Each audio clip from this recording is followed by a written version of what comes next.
कल आपने जो सेशन का लाइव सेशन का एक ऐड लगाया, हम्म, साथ आपने एक कुरान की आयत लगा दी।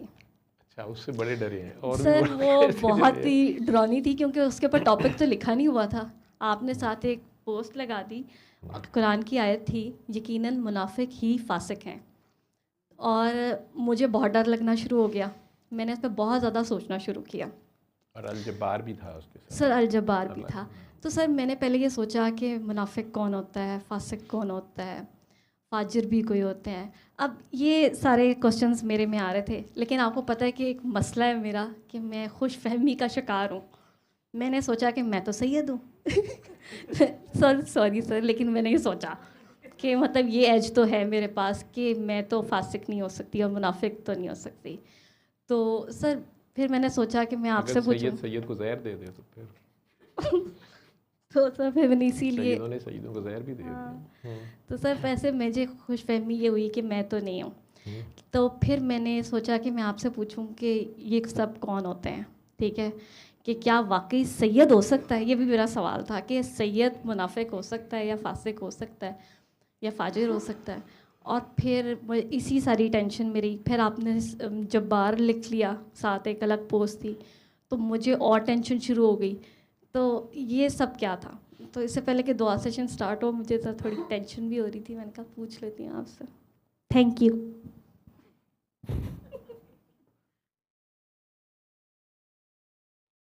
मैं असल में मेरा ख्याल है मेरी में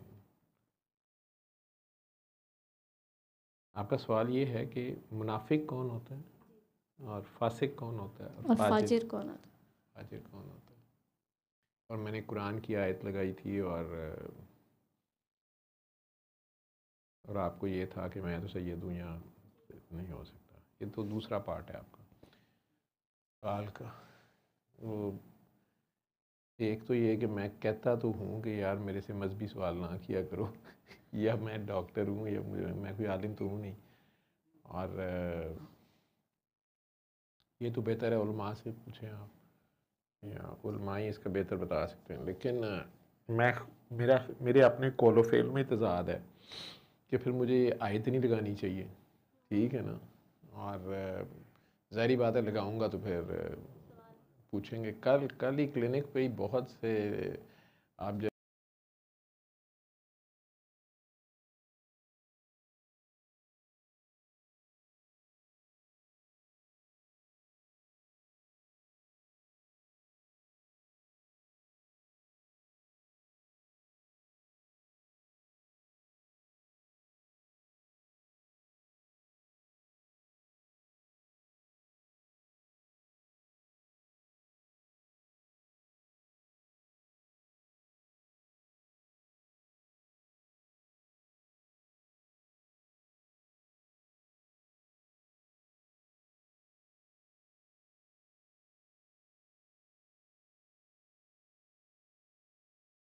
कहाँ है।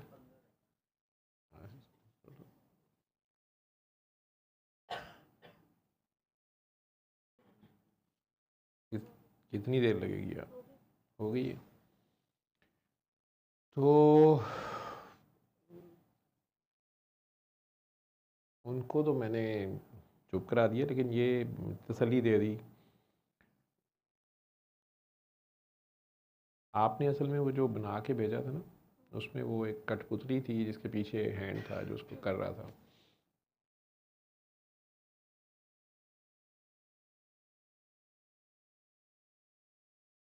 मेरे पास ही ये आयत कभी साथ ही आया था तो मैंने तो लगा दिया उसको। जब्बार अल्लाह की वो सिफ्त है जो अपनी डोमेन में अपनी अपनी ऐसा हुक्मरान जिसकी मर्ज़ी के सिवा कुछ नहीं हो सकता। उसके इलाके में उसके अंडर जो कुछ होता है उसकी मर्ज़ी के सिवा, जैसे कहते हैं, पता नहीं हिल सकता। ये अल्लाह की सिफ्त है। अब इसको समझना डीप आलिम से आप समझ सकते हैं, अदरवाइज़ कई लोग परेशान हो जाते हैं कि ज़मीन पे इतना जुल्म हो रहा है तो ये अल्लाह की मर्ज़ी से हो रहा है या कुछ हो रहा है। बहुत गहरे मीनिंग है, वो ज़ात ही नहीं समझ आती किसी की। उसकी सिफ़ात भी उसी की तरह है जहाँ तक बात आपके सवाल की आ,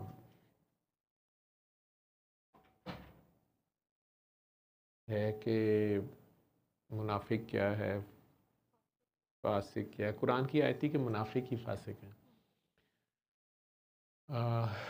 और फाजिर भी आपने लफ्ज़ पढ़ लिया है, वो क्या है? तो आप ख़ुद नहीं कोई रिसर्च करती पढ़ के, कोई आपने तर्जमा, आप सैयद हैं तो आप कुरान करीम तो आपके नाना जान से हमें मिला है, और आपके दादा जान जो हैं वो कुल्ले ईमान है मौला अली, और कुरान की जो तफसीर वो करते हैं और उनका जो प्रैक्टिकल है दोनों हस्तियाँ का,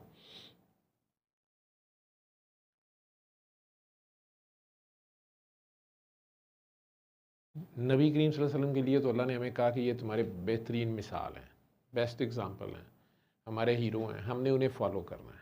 ठीक है, उसवाए हुस्ना बेस्ट एग्ज़ाम्पल हैं। अब हम उन जैसे तो हो ही नहीं सकते सारी ज़िंदगी, लेकिन हमने उन्हीं के पीछे चलना है, इत्तबा करनी है। इतनी ज़्यादा हमारी, और ये इश्क से हो सकता है, प्यार से हो सकता है, जिस तरह साया आपके साथ साथ चलता है ना, आपका इश्क इस किस्म का हो कि नबी करीम सल्लल्लाहु अलैहि वसल्लम नमाज़ पढ़ा रहे हैं, नमाज में उन्होंने अपना चेहरा टर्न कर दिया है, किबला की चेंज हो गया, ऑर्डर आ गए हैं, और नमाज में उन्होंने किबला चेंज कर लिया है। तो ऐसे सहाबा, ऐसे लोग मौजूद हैं जो नमाज में ही उनके पीछे टर्न कर गए, और ऐसे भी हैं जो खड़े रहे हैं, सोचते रहे हैं कि नहीं कोई हुक्म नहीं आया, हमें तो इधर ही मुँह करना है, पता नहीं हुजूर ने उधर क्यों चले गए हैं या क्या है। और बाद में ये बहस भी शुरू हो गई कि किसने ठीक किया, किसने नहीं ठीक किया। तो सरकार ने उस दिन कह दिया कि ठीक है, अभी आज जिसने जैसे नमाज़ पढ़ ली है, जो फ़ौरन घूम गए वो भी, और जो नहीं घूमे वो भी, सबकी नमाज हो गई है। लेकिन अब से दुआ इधर किबला चेंज हो गया है, जो मस्जिद ज़ू किबलतैन का वाक़या है। तो उन्होंने ये नहीं कहा कि जिन्होंने नहीं घूमे उनकी नहीं हुई है, या लेकिन एक बात उन्होंने कही मौला अली के लिए,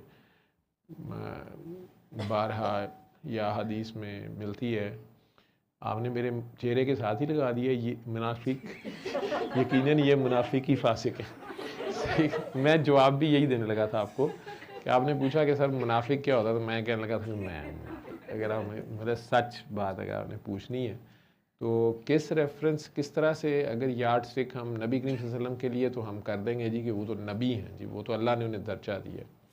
अब बाकी जितने इंसान हैं उन सारे इंसानों में से मौला अली को नबी करीम सल्लल्लाहु अलैहि वसल्लम कह रहे हैं कुल्ले ईमान है, मोमिनों में से, मतलब हाईएस्ट पीक पे मोमिन, और मोमिनों में भी दर्जे होते हैं, ईमान के दर्जे हैं। ठीक है, हम सारों में आप ख़ुद भी सोचो, मुख्तलिफ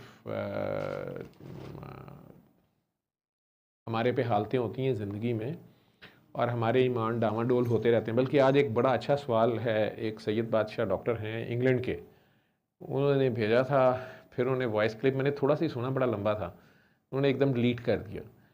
फिर खैर मुझे भी इंटरेस्ट था, तो मैंने, उन्होंने, चूँकि मुझे समझ ना आई उन्होंने क्यों डिलीट किया, और मैं रास्ते में था, मैं लंबे वॉइस क्लिप कोशिश करता हूँ कि मैं फिर गाड़ी में सुन लूँ, ड्राइव करते हुए सुन लूँ, तो यूजुअली लंबे क्लिप्स रह जाते हैं, लंबे मल्टीपल क्लिप्स वाले रह जाते हैं, मल्टीपल मैसेजेस भेजने वाले मैं खोलता नहीं हूँ। तो उन्हें मैं फ़ोन कर दिया, तो उन्होंने कहा नहीं डॉक्टर साहब, असल में मेरा नाम भी बोल दें, आप सारा कुछ बोल दें, मैंने ना उर्दू, अब मैं 25-30 साल से पाकिस्तान से इधर आया हूँ, मेरी स्पीड वो नहीं है मेरे पास, मैं चाहता हूँ उर्दू में आप ये चाहे सवाल कर दें, इसमें मैं बोल रहा हूँ। तो वॉइस क्लिप मैंने सिर्फ इसलिए डिलीट किया, चाहे मेरी आईडी मेरे नाम के कई होंगे इधर, लेकिन मेरी आवाज़ बड़ी टिपिकल आवाज़ थी उनकी इधर। तो कहते हैं मेरे बच्चे हो सकता है ज़रा ऑफेंड ना हो जाएं, मैं नहीं चाहता वो कंफ्यूज होंगे, मैं खुद कंफ्यूज हूँ। तो अच्छे लगे मुझे वो उनको ट्रांसलेट करना पड़ा, उर्दू में लिखना पड़ा वो मैसेज किसी हद तक, फिर उन्हें वापस भेजा कि आप यही चाहते हैं। मैंने कहा हाँ जी हाँ जी हाँ जी हाँ जी, मैं यही कह रहा हूँ, थैंक यू, मैंने आपको फॉरवर्ड कर दिया। वो तकरीबन इसी में है। अब अगर मौला अली कुल्ले ईमान है, उन्हें यार्ड स्टिक मान लिया जाए, उन्हें स्टैंडर्ड माना जाए, तो उनके मुकाबले में मैं ईमान में, बहुत सी चीज़ों में, हर हाल में मुनाफिक ही नज़र आऊँगा कि नहीं? कहता हूँ। तो याया ने चूँकि सबसे ज़्यादा हूँ किया है, तो याया से पूछते हैं मुनाफिक क्या होता है। जी नहीं नहीं याया हूँ तू रह। अरे नहीं, तूने हूँ ऐसे किया है जैसे तुझे पता है तू एक उसने पहले मेरे नाम के साथ लगा दिया, यही मुनाफिक है। ऊपर से तू भी कह रहा, मैं भी अपने मुंह से मानने पे तैयार था।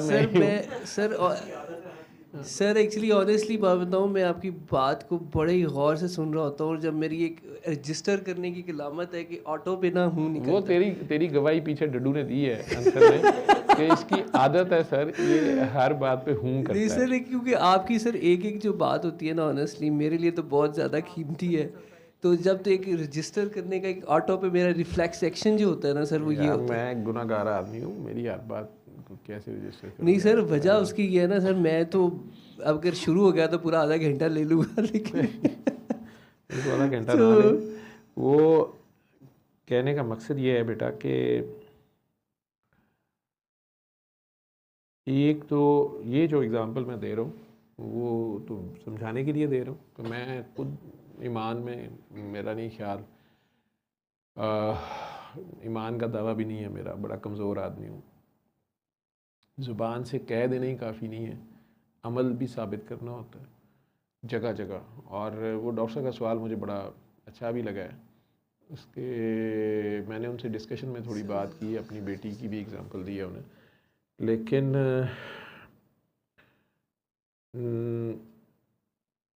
कमज़ोर ईमान हम में से कई लोगों का होता है।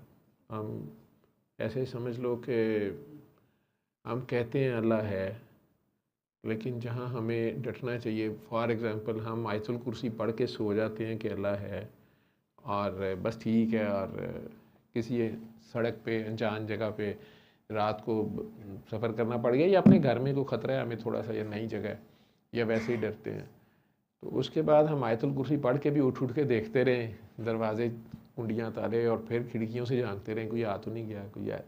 तो ये अकेले होते तो बंदा डरता ही है।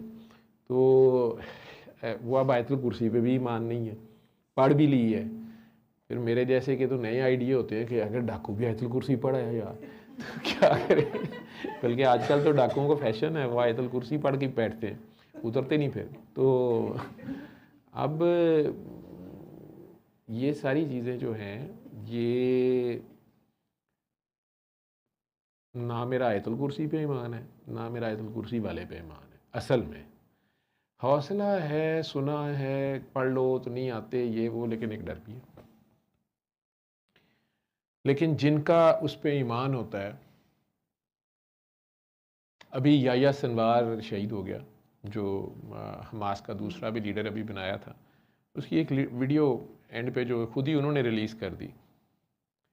मैं सलूट करता हूँ, हम सारों को सलूट करना चाहिए, उन्हें हम उनके लिए कुछ भी नहीं कर रहे, शायद दुआ भी नहीं कर रहे तो, लेकिन वो एक अलग बात है, क्या हो रहा है, क्यों हो रहा है, कैसे हो रहा है। आप उस फाइटर को देखो, ठीक है उन्होंने उसको ढूंढ लिया है, बॉम्ब मारा है, मिसाइल मारा है, उसको करीब देखो, उसका एक बाजू उड़ चुका है। आपका बाजू खुदा न खास्ता पूरा यहाँ से कट जाए एकदम से, गोली से, धमाके से। अव्वल तो वो जो ब्लास्ट होता है किसी भी चीज़ का, बुलेट के ब्लास्ट, बुलेट इतनी सी होती है ऐसे गुजर भी जाए क्या हो जाएगा, लेकिन जो अंदर ब्लास्ट करती है वो, उसके कई तरीके से वो आपको नुकसान देती है। उसकी वेव्स जो होती है, सिर्फ खून बहने से नहीं आप मरते। और अगर बड़ा मिसाइल है या कुछ और चीज़, जैसे घर ही पूरा गिरा दिया या वो बिल्डिंग या बंकर, तो वो उसकी शॉक वेव्स, उसका बर्न, उसका ट्रॉमा, उसका जो भी इम्पैक्ट्स हैं वो सारे अपनी जगह हैं। हालते जंग में खौफ होता है बंदे को, या कुछ, या उसे पता है अब मैं मर रहा हूँ या मरूंगा, या इन्होंने मुझे आ लिया, अब ये नहीं ले सकते। उस बंदे को वो बाजू भी उसका चला गया, जो दिखा रहे हैं बाजू तो उसका कट गया हुआ है, और उसकी टांग भी इधर से पूरा घुटना एक्सपोज हो गया हुआ है, और गोली लग गई हुई है उसको, मतलब उड़ गया हुआ उसका गोश्त उड़ा हुआ ऊपर से।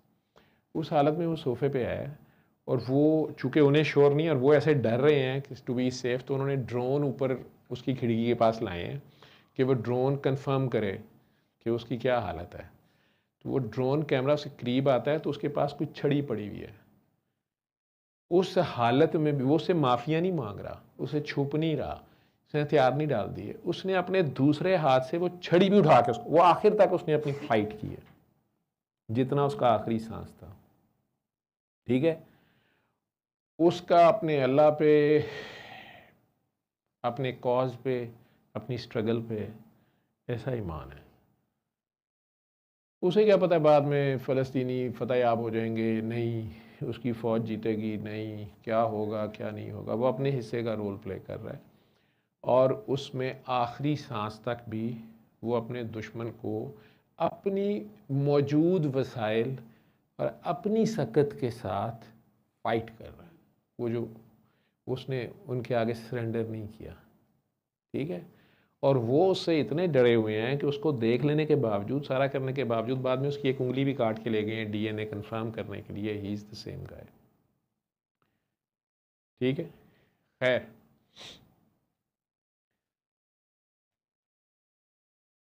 मुनाफिक मेरे नज़दीक वैसे तो अल्लाह और अल्लाह के नबी बेहतर जानते हैं और अल्लाह सबसे बेहतर जानता है, क्योंकि वो दिलों का हाल जानता है। और फिर वो नबी करीम सल्लल्लाहु अलैहि वसल्लम को उन्होंने उनके दौर में भी मुनाफिक बताए कुछ।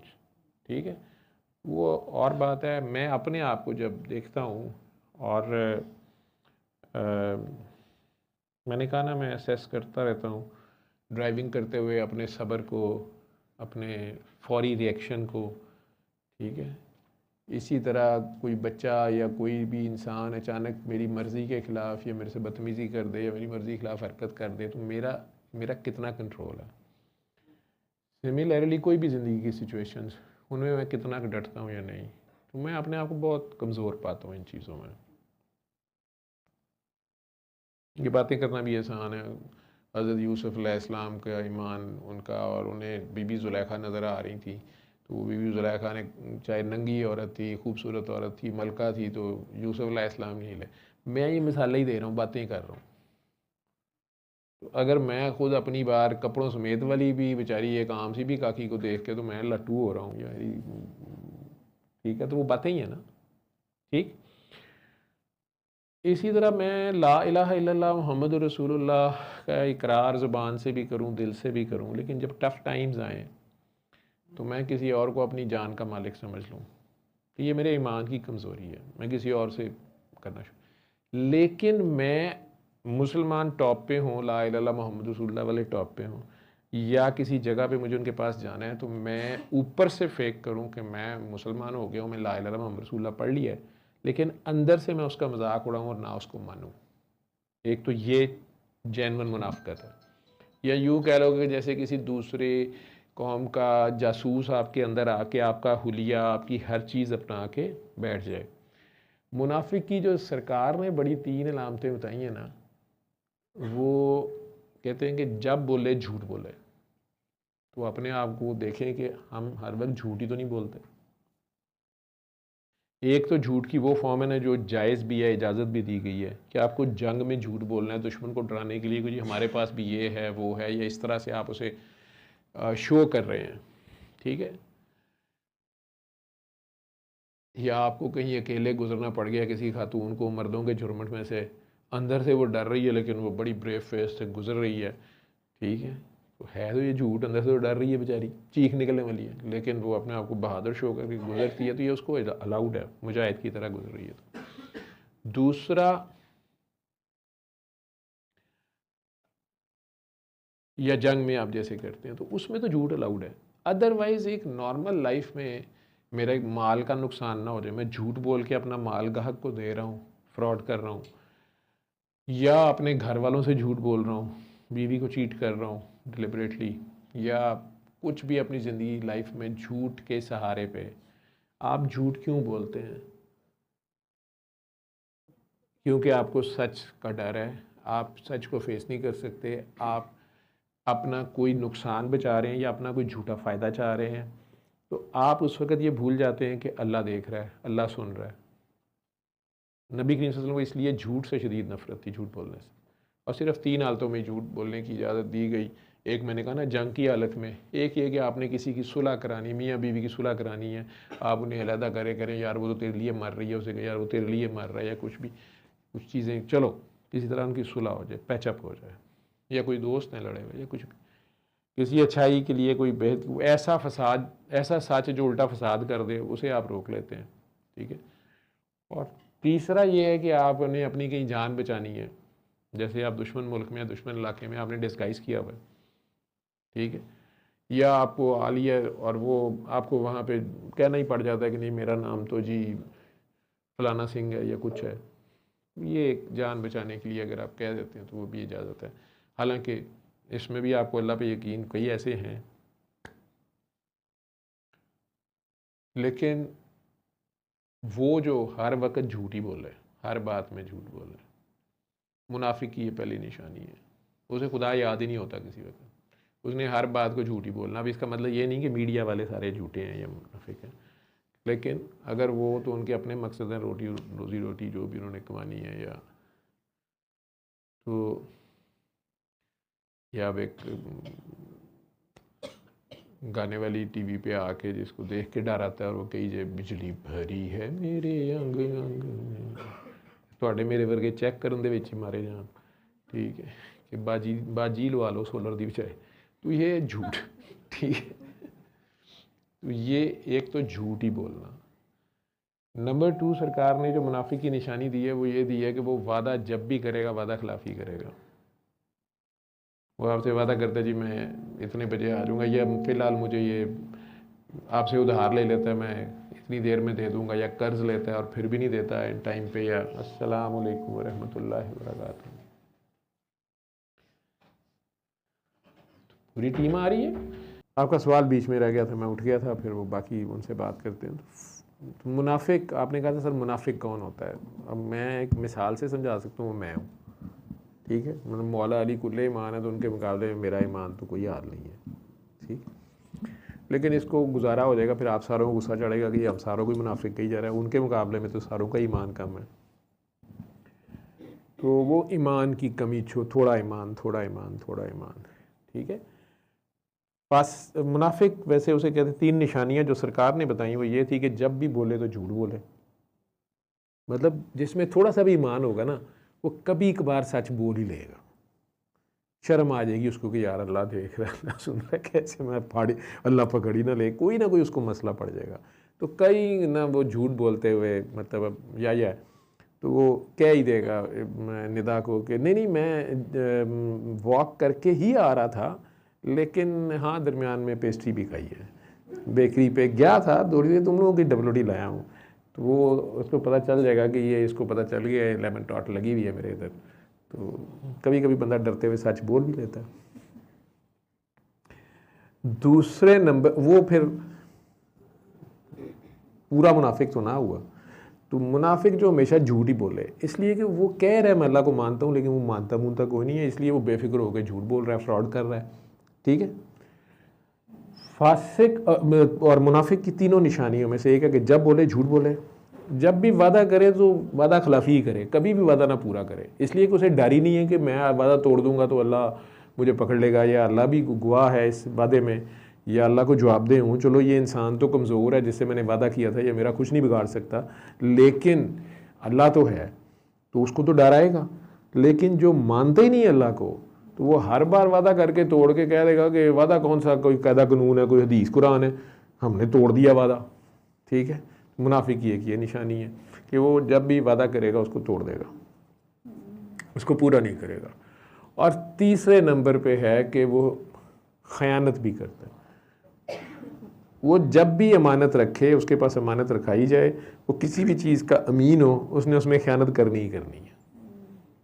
क्या किसी ने उसके पास आधा गिलास दूध का ही रखा है तो उसने वो भी बीच में चख लेना कि मैंने इतनी देर हिफाजत तो की है तो मैं अभी बीच में से पी सकता हूँ, कौन सा पता चलना है, ठीक है। चलो बीच में से तोशा खाना ही है ना, मुझे ही मिली थी ना, ये भी तोहफा, ये गाड़ी भी, ये अनानास भी, तो मैं भी खा लूँ। तो वो जब भी अमानत उसके पास आए वो ख़यानत ही करे, ठीक है। ये 3 निशानियां हैं अमानत में ख़यानत, हमेशा झूठ, ठीक है, और हमेशा वादा खिलाफ़ी। ये मुनाफिक है इस सेंस में कहा जाता है, जो सरकार ने कहा है, मैं थोड़ा बहुत मेरा जो इल्म है मैं उस पर बता सकता हूँ। इसी तरह फासिक उसे कहते हैं जो शो तो करें कि आपके हमारे जैसे कपड़े हुलिये सारे वो उसी ग्रोह में शामिल हो जाएं, ठीक है, लेकिन जहाँ पर भी अदल इंसाफ की बात करनी हो फसाद खड़ा कर देना अपने, ठीक है। फिस्को फजूर जैसे जैसे लफ्ज़ है कि वो इंसाफ की बात ना करे जहाँ अदल की बात आनी हो, और उसे भी खुदा याद नहीं है और उसने झगड़ा डाल देना है, ठीक है, फितना खड़ा कर दे, लेकिन प्रिटेंड ये कर रहा हो कि वो अल्लाह रसूल के नाम पे या वो अच्छाई के नाम पे ही कर रहा है, ये मुनाफिक ही की आगे से अब उसके प्रैक्टिकली हरकतें हैं। वो अल्लाह ये कह रहे हैं कि ये जो मुनाफिक हैं यही फासिक हैं, ठीक है। अगर हम वाकई ईमान ले आए अल्लाह पे और दिल से और ज़ुबान से उसका कलमा पढ़ लें, ला इलाहा इल्लल्लाह मुहम्मदुर रसूलुल्लाह, मैं कहता हूँ ना कि मेरा होना ही जो है यही कुफर है, यही शिरक है। अगर मैं भी हुआ तो तुम ही होवे। अब ला तो सबसे पहले अपनी करनी थी, फिर अल्लाह होनी थी ना, ठीक है। तो मैं अपनी ला ही नहीं कर रहा, अपनी नफ़ी नहीं कर रहा, मुझे अपने फ़ायदे और अपनी चीज़ें और अपने लालच पड़े हुए हैं, ठीक है। तो फिर और मैं एक ख़ास ग्रोह में, चूँकि वहाँ पे उनकी मान मर्यादा परंपरा है या उनका ज़्यादा असर रसूख है, यहाँ से बेनिफिट्स मिल सकते हैं, तो मैं उनके हुलिया बना के बीच में घुस जाऊँ, लेकिन बीच में ना मानूँ, ये मुनाफ़िकत है, ठीक है। बाकी अगर रिलेटिवली समझ लो, जैसे अब पाकिस्तान का कोई जासूस अगर इंडिया में जा रहा है या किसी भी दुश्मन मुल्क में वो कर रहा है, किसी के साथ आपकी दुश्मनी है या आपकी जंग की हालत है या कुछ भी है, और आप वहाँ जासूसी करने जाते हैं और आप वहाँ उनके हुलिये, उन्हीं के मज़हब, उन्हीं की सारी वज़ा कतार वहाँ सारा, तो ये सारा फेक है ना, तो उनके रेफरेंस में आप मुनाफिक हैं, ठीक। मैं इसको इत्तेफाक और नफाक से भी समझा देता हूँ। एक है जो 100% अल्लाह रसूल से इत्तेफाक कर रहा है, और एक बीच में से कुछ मान रहा है और कुछ नहीं, नफाक कर रहा है, ठीक है। तो ये इत्तेफाक या यूनिटी को ख़राब करेगा बीच में, ये कुछ बातें मान रहा है और कुछ नहीं मान रहा। तो इस्लाम की कुछ बातें ले ले और कुछ छोड़ दे, वो ये तो ठीक है, ये हम नहीं मानते, ठीक है। वो अल्लाह तो है लेकिन नऊज़ बिल्लाह ओ जी जिन भी तो है, तो अल्लाह ने कह भी दिया ना, जिन ने तुम्हें सजदा भी किया हुआ है, तुम उससे सुपीरियर नहीं मान रहा, उसको अपने आप को भी नहीं पहचान रहा। तो इंसान बेसिकली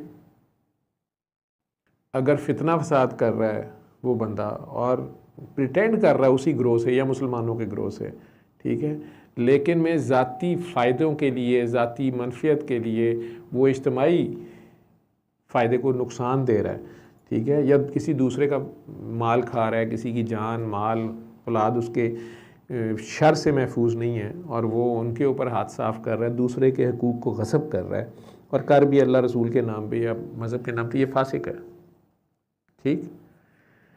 फाजिर वो है जो ये सारा कुछ कर रहा है लेकिन तौबा करने की कोशिश करता है, मानता है मैं गलत कर रहा हूँ, ठीक है, और तौबा करने की कोशिश करता है या बचने के लिए तौबा करता है, बचन अब नहीं करूँगा, जब पकड़ा गया तो कह दिया मैं नहीं करूँगा, और उसके बाद फिर वही हरकत कर देता है, ठीक है। या अपने आप में तौबा की कोशिश करने की शो करता है, लेकिन जब पकड़ा जाता है तो कहता है ओके आई एम सॉरी, लेकिन उसके बाद फिर तौबा तोड़ता है, वही हरकतें फिर करता है। तो ये उसकी मुख्तलिफ हालतें हैं, ऐसे कह लो। मेरे वो आयत पता नहीं आई, मेरे सामने आई, फासिक इस सेंस में भी है जैसे दो भाई हैं एक घर में, लड़ाई हो गई है, हो जाती है, ठीक है, या ये एक शहर है या एक मुल्क है, इसमें हम सब भाई हैं या मुसलमान हैं या अल्लाह रसूल के नाम पे सारे रह रहे हैं, आपस में वो कहता है ये मेरा हिस्सा, वो कहता है मेरा हिस्सा, में तो कोई भी लड़के ना आप उसे फैसला, कोई दो लड़ पड़े आपस में। एक बात तो ये होती है कि अपने घर की बात को कभी बाहर नहीं जाने देते, जैसे हमारे हालात ऐसे हो गए हैं, जिसे कहते हैं ना कि वॉशिंग योर ओन लिनन, चौक में बैठ के तो बातें, अपने घर का भांडा फोड़ देना या कुछ करना, तो अपने घर का एक पंजाबी में कहता है पहाड़ होता है या वकार होता है, ठीक है। तो अपने घर की बात या अपने ससुराल की, मैं काकियों को कहता होता हूँ, बेटी को शादी हो जाती, मैं कहता हूँ कि बेटा अब वहाँ की बात आपके घर पीछे नहीं आनी चाहिए, घर की बात आप वहाँ ना करें। जैसे आप नहीं चाहती ना कि आपके घर में अम्मी अब्बा की क्या लड़ाई है या बहन भाइयों की आपस में क्या मसले हैं या आपका भाई या भाभी आप लोगों के साथ क्या सलूक करते हैं, आप नहीं चाहती कि आपके उस घर में पता चले। इसी तरह आपके ससुराल की कोई बात आपके घर में नहीं आनी चाहिए, और ये आप मेन चीज़ है इसमें। आप उनको जब तक अपना घर नहीं समझेंगी तो वही प्रोटोकॉल और वही फ़िक्र फाका आपको उनका नहीं होगा, वही इज़्ज़त दिल से उनको नहीं दोगी, ठीक है, उनको नंगा करना शुरू कर दोगी, यही समझते हो कि ये तो मेरे अपने हैं, ये जो पिछले हैं ये अगर आपके अपने होते तो उधर क्यों भेजते आपको, तो आपके असल अपने वो हैं। तो अगर उन्हें आप अपने आगे जहाँ आप पहुँच गए हो वहाँ समझो उन्हें, ठीक है, तो फिर एडजस्टमेंट की कोशिश करो, लेकिन कोशिश करो कि बहरहाल अपने घर की बात बाहर ना आने दो। इसी तरह अपने घर में अपने बेडरूम की बात मियाँ बीवी की वो बाहर ना आए, बच्चों के सामने भी ना आए। आपस में लड़ाई झगड़ा जो भी है वो करो, बच्चों को एक अलग माहौल दो, ठीक। लेकिन अगर एक ही घर में मुख्तलिफ भाई हैं या पाकिस्तान है जैसे, या हम सब, और हम आपस में लड़ना मरना शुरू कर दें, ये ज़मीन जायदाद जन ज़र ज़मीन यही झगड़े हैं ना हमारे, राइट्स और फलाने, या सियासत के झगड़े, मेरी सीट है या मेरी हुकूमत है या कुछ भी है, उसमें अगर एक असूल तय हो जाए कि चलें अब ऐसे फ़ैसला कर लेते हैं, ऐसे डिवीजन, लड़ाई ख़त्म करनी है ना उस घर वालों ने, ठीक है। लेकिन अगर वो सारों के सामने, पूरी दुनिया के सामने तमाशा लगाएंगे ना, तो घर की दीवारें एक किस्म की होते हुए भी उन्होंने गिरा दी हैं। अब किसी को पता नहीं चलेगा कि कौन बाहर से आ गई बीच में फिर फुलझड़ी छोड़ गया है, कौन किसके कान भर गया है, कौन किसका हमदर्द बन के और फसाद करा रहा है।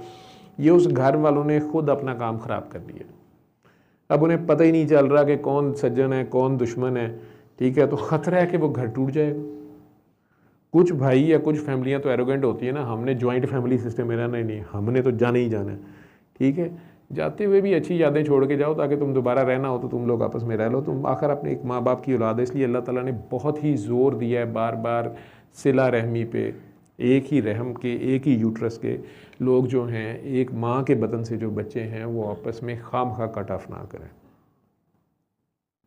अगर कहीं शिरक का मामला आ गया, अल्लाह रसूल का मामला आ गया, वहाँ कट ऑफ होना है तो होना है, अदरवाइज़ ये दीन के अलावा दुनिया के चक्कर में ना कट ऑफ हो, माल असबाब और ये वो, और ना इसके ऊपर एक दूसरे को ऊपर और नीचे जाने, ये सब एक दूसरे को स्पिरिचुअली रेसिप्रोकेट कर रहे होते हैं।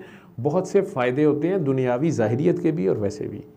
लेकिन अगर वो लड़ पड़ें तो आखिर कोई ना कोई असूल वज़ा किया जाएगा ना, ऐसे फ़ैसला कर लेते हैं, किसी बड़े को डाल लेते हैं, किसी एक आध बाढ़ वाले, चलो बड़े को बुज़ुर्ग को ले आते हैं, चचा ताया मामू खाला दादा दादी नाना नानी, कोई बुज़ुर्ग बचा है, कोई उस्ताद है, ऐसे ही होता है ना जिस पे सारों का मुत्तफ़िका राय हो।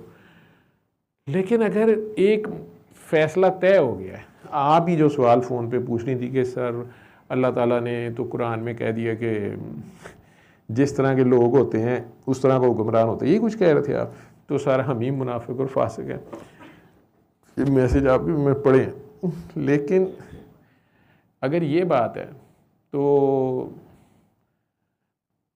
अगर आप अल्लाह को रखना चाहते हैं बीच में, इस तरह अल्लाह की आयतों को खाम खा कोट ना करें, फिर अल्लाह की बात को पूरा माने, अल्लाह को पूरा हाजिर नाजिर माने, उसके निज़ाम को पूरा माने, ठीक है। तो अल्लाह करीम ने या आप लोगों को इधर जगह दे दी कि आपस में फ़ैसला कर लो जो भी सही है। तो अगर अवाम ने फ़ैसला कर दिया कि ये बंदा, या अवाम ने या घर के उस घर के लोगों ने कह दिया कि ये वाला भाई है जो है ना ये लीडर होगा आज से, तो उन्होंने तो फ़ैसला दे दिया। अब जिसके खिलाफ फ़ैसला हुआ है वो ज़रा ताकतवर है, अगर उसके गुंडे बदमाश दोस्त हैं या उसके पास कोई डंडा शंडा बंदूक है, वो आगे कहता है मैं नहीं इस फैसले को, अवाम की भी ऐसी की तैसी, तो ये फासिक है। और अगर ये फैसला होने के बाद अल्लाह की तरफ से तो फैसला आ गया ना, ठीक है, उसके बाद नहीं मान रहा तो फिर ये फासिक है, ठीक है। और मुनाफिक भी है, क्योंकि ये उसको हाजिर नाजिर मानता हो। और ये मौला हुसैन ने जो है ना नेज़े पे कहते हैं कुरान जो सुनाया, सूरह हुजरात और सूरह कहफ। सूरह हुजरात में ये है कि अगर दो भाई लड़ भी पड़े तो उनमें सुलह करवाओ, लड़ाइयाँ ना कराओ, मट्टी पे तेल का मत छिड़को, बात को भड़काओ नहीं, ख़त्म करो। तो अगर दो भाई लड़ पड़े, उनमें से अगर एक कोई डिसीजन हो जाए, कहें चलो जी ऐसे फ़ैसला कर लेते हैं, टॉस पे फ़ैसला कर लेते हैं, ठीक है, या आवाम से फ़ैसला करा लेते हैं, ये ऐसे कर, तो जो बात तय हुई है उस पर जब फ़ैसला हो जाए, उसके बाद भी अगर एक बंदा फड्डा डाले, फसाद करे, ठीक है, फिस्को फजूर करे, तो फिर उस कमज़ोर मज़लूम का साथ दो, ठीक है, ये ईमान की निशानी होगी। चाहे दूसरा, ज़ाहिर बात है जो फसाद कर रहा होता है वो ताकतवर होता है तो कर रहा होता है ना, उसके पास कोई डंडा, कोई ताकत, कोई हलाशेरी कहते हैं ना, कोई उसके पास होती है तो कर रहा होता है, तो फिर उसका साथ दो और ये सब अल्लाह के लिए करो। अब अगर कोई मजलूम का, कमज़ोर का साथ देता है अल्लाह की खातिर, ये उसके ईमान का टेस्ट है, क्योंकि अल्लाह नज़र तो कोई नहीं आ रहे, रिजल्ट्स का पता कोई नहीं है, आगे ज़बरदस्त नज़र आ रहा है। लेकिन अगर कुछ लोग कर जाते हैं तो ये, और अल्लाह की खातिर करते हैं तो ये उनका ईमान है अल्लाह पे। जो नहीं कर रहे वो कमज़ोर ईमान वाले हैं, उनके ईमानों में कमियां हैं। फिर जिस तरह मौला हुसैन करबला से बाहर की तरफ जा रहे हैं, उसमें मक्का से बाहर की तरफ जा रहे हैं, खाना काबा से बाहर की तरफ जा रहे हैं हज के दिनों में, और सारे मुसलमान खैर से हज काबे के अंदर को आ रहे हैं कि जी हमने हज करना है। तो सोचने की बात है कि इमाम बाहर को जा रहा है, ठीक है, और मुक्तदी अंदर को जा रहे हैं हज करने, ये कौन सा हज हो रहा है? तो हज उस दिन इमाम के पीछे करबला में था, जितनों का था उतना का हो गया। खुदा की गवाही देना, शहीद क्या है? खुदा की गवाही देना कि खुदा है, फैसला जो मर्जी हो, ठीक है, वो फैसला भी, वो जो जबार है वो रब की मर्जी और उसकी हिकमत है। वो फिस्को फजूर करने वाले तो सो कॉल्ड जिन्होंने करबला की, उनके नज़दीक तो शायद वो जीत गए, और 100 साल तक वो जुल्म बर्पा करते रहे, उनके बाद वाले भी करते रहे आले नबी औलाद अली के साथ, लेकिन या हक के साथ। लेकिन रब के उस सारे प्लान को उनमें से कोई नहीं समझ सका कि मौला हुसैन की वो जो कुर्बानी, उनके साथियों की वो कुर्बानी, वो हक पे डट जाना है, उसने हमारे तक जो ईमान की शमा हमारे तक आई, प्रैक्टिकली जो उन्होंने गवाही दी, शहादत रब के ऊपर दे दी, और रब कहता है अब इसने मरना नहीं है, इसमें मौत का मुकाम नहीं है, ठीक है। वो जो उनकी जावेदां ज़िंदगी है उसको कोई ओवर पावर नहीं कर सकता। वो एक जारी और सारी मैसेज है, वो जारी और सारी फ्रीक्वेंसी है, उसको कोई टच कर ले, ड्यूटी वो देनी पड़ जाएगी, वो करना पड़ जाएगा। समझ रहे हो? तो बहरहाल आप अब देख लें कि आप इसमें मुनाफिक, फासिक और फाजिर अगर आपको समझ आइए कहाँ पे हैं, और अगर आप नहीं हैं तो फिर आप मुसलमान होंगे, आप उससे ऊपर हैं तो मोमिन हो गए होंगे। ईमान पे प्रैक्टिकली अगर आप चल रहे हैं, अल्लाह की मान भी रहे हैं, उसको हाजिर नाजिर जान के मान रहे हैं, कोई भी गलत काम करते हुए, कोई भी गुनाह करते हुए। एक मज़े की बात आपको बताऊं, शैतान को, मुझे किसी ने पूछा सवाल ये कि अल्लाह ने शैतान को कहा सजदा करो, उसने नहीं किया, इसका मतलब है उसके पास इख्तियार था सजदे का, ठीक है, तो इख्तियार तो उसके पास था, ठीक। तो हमारे पास कितना इख्तियार है? आप कहते हैं अल्लाह मियाँ हर चीज़ में बैलेंस रखते हैं, तो हमें कितना इख्तियार दिया गया? मैंने कहा मज़े की बात यह है, मैंने भी इस पर गौर किया है, तो शैतान को सजदा करने का इख्तियार था, उसने नहीं किया।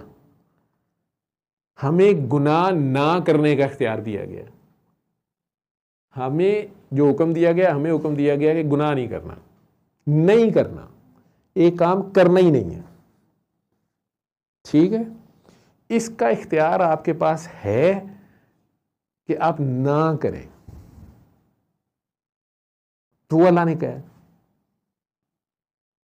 ठीक।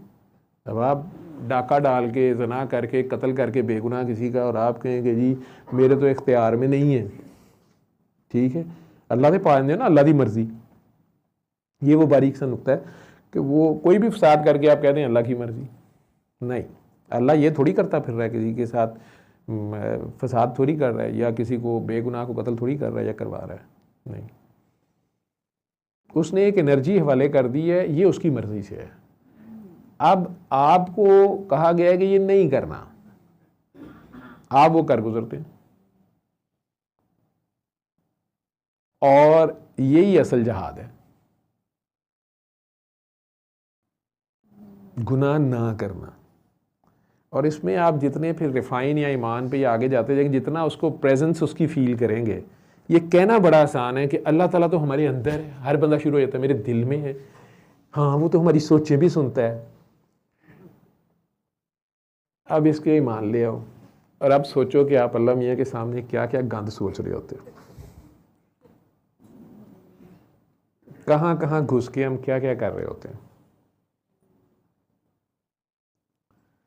कितना कम अल्लाह मियाँ को लिफ्ट कराते हैं जब हम अकेले कमरे में छुप के या किसी बाथरूम में छुप के या किसी भी जगह दुनिया से छुप के अगर कोई गलत काम कर रहे होते हैं और साथ हम कह रहे होते हैं मैं अल्लाह को मानता हूँ, अल्लाह तो हर जगह है, अल्लाह तो मेरे दिल में है, मैं तो अल्लाह के साथ हूँ, अल्लाह हमारे साथ है, ये सारी बातें आप कर भी रहे हैं, कह भी रहे हैं।